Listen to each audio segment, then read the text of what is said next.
Then the king summoned all the elders of Judah and Jerusalem. And the king went up to the temple of the Lord with all the people of Judah and Jerusalem, along with the priests and the prophets, all the people from the least to the greatest.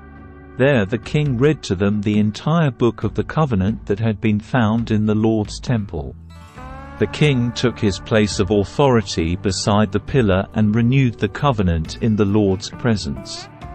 He pledged to obey the Lord by keeping all his commands, laws, and decrees with all his heart and soul. In this way, he confirmed all the terms of the covenant that were written in the scroll, and all the people pledged themselves to the covenant.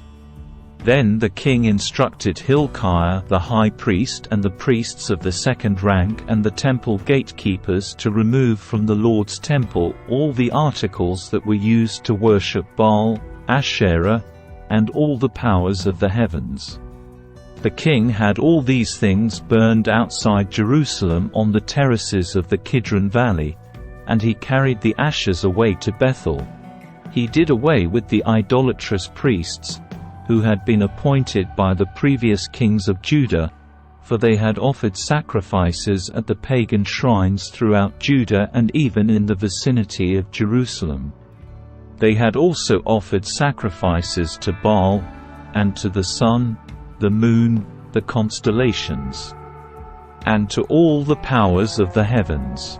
The king removed the Asherah pole from the Lord's temple and took it outside Jerusalem to the Kidron Valley, where he burned it. Then he ground the ashes of the pole to dust and threw the dust over the graves of the people. He also tore down the living quarters of the male and female shrine prostitutes that were inside the temple of the Lord, where the women wove coverings for the Asherah pole. Josiah brought to Jerusalem all the priests who were living in other towns of Judah. He also defiled the pagan shrines, where they had offered sacrifices, all the way from Geba to Beersheba. He destroyed the shrines at the entrance to the gate of Joshua, the governor of Jerusalem. This gate was located to the left of the city gate as one enters the city. The priests who had served at the pagan shrines were not allowed to serve at the Lord's altar in Jerusalem, but they were allowed to eat unleavened bread with the other priests. Then the king defiled the altar of 𝗕𝗏 in the valley of Ben Hinnom, so no one could ever again use it to sacrifice a son or daughter in the fire as an offering to Molech. He removed from the entrance of the Lord's temple the horse statues that the former kings of Judah had dedicated to the sun. They were near the quarters of Nathan-Melech the eunuch, an officer of the court. The king also burned the chariots dedicated to the sun. Josiah tore down the altars that the kings of Judah had built on the palace roof above the upper room of Ahaz. The king destroyed the altars that Manasseh had built in the two courtyards of the Lord's temple. He smashed them to bits and scattered the pieces in the Kidron Valley.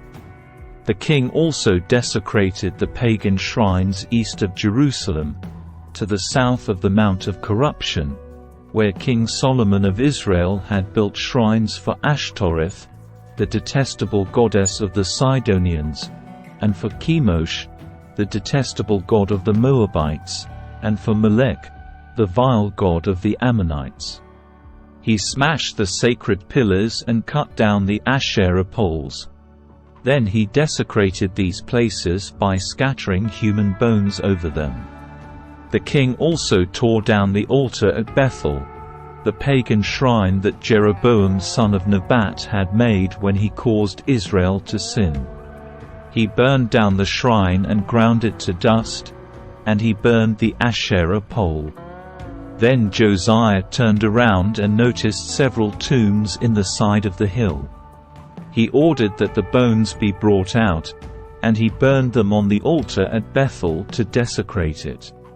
This happened just as the Lord had promised, through the man of God when Jeroboam stood beside the altar at the festival. Then Josiah turned and looked up at the tomb of the man of God who had predicted these things. "What is that monument over there?" Josiah asked. And the people of the town told him, "It is the tomb of the man of God who came from Judah and predicted the very things that you have just done to the altar at Bethel." Josiah replied, "Leave it alone. Don't disturb his bones." So they did not burn his bones or those of the old prophet from Samaria. Then Josiah demolished all the buildings at the pagan shrines in the towns of Samaria, just as he had done at Bethel. They had been built by the various kings of Israel and had made the Lord very angry.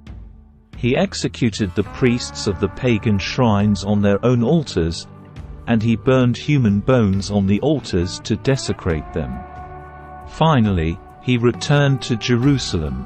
King Josiah then issued this order to all the people: "You must celebrate the Passover to the Lord your God, as required in this book of the covenant."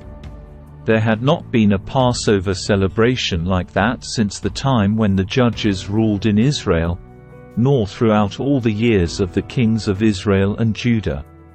But in the 18th year of King Josiah's reign, this Passover was celebrated to the Lord in Jerusalem.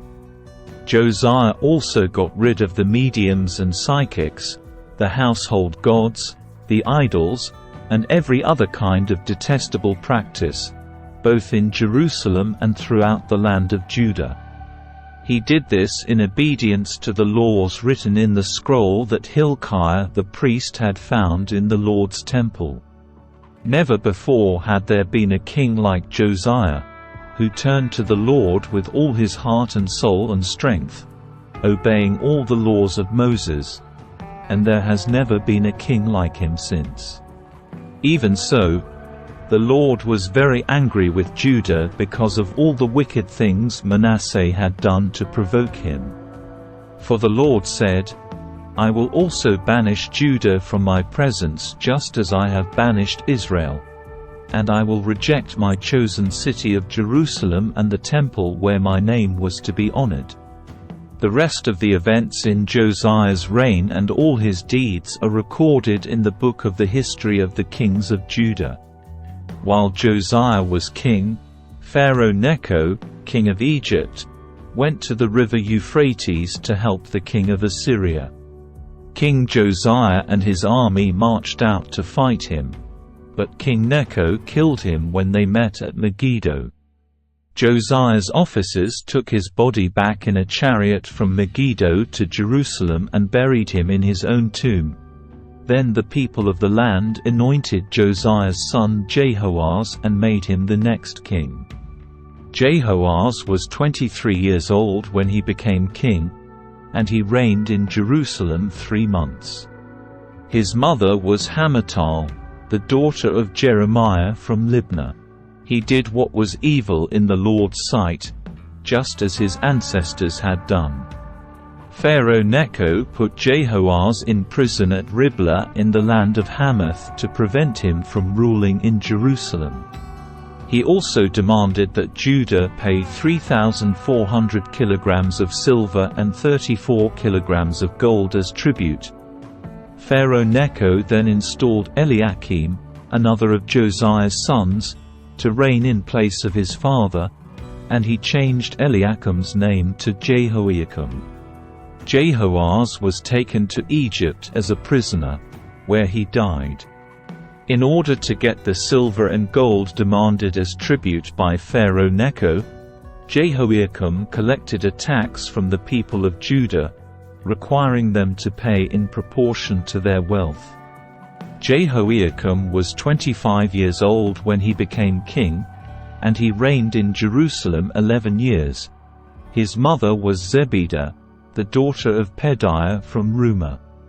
He did what was evil in the Lord's sight, just as his ancestors had done.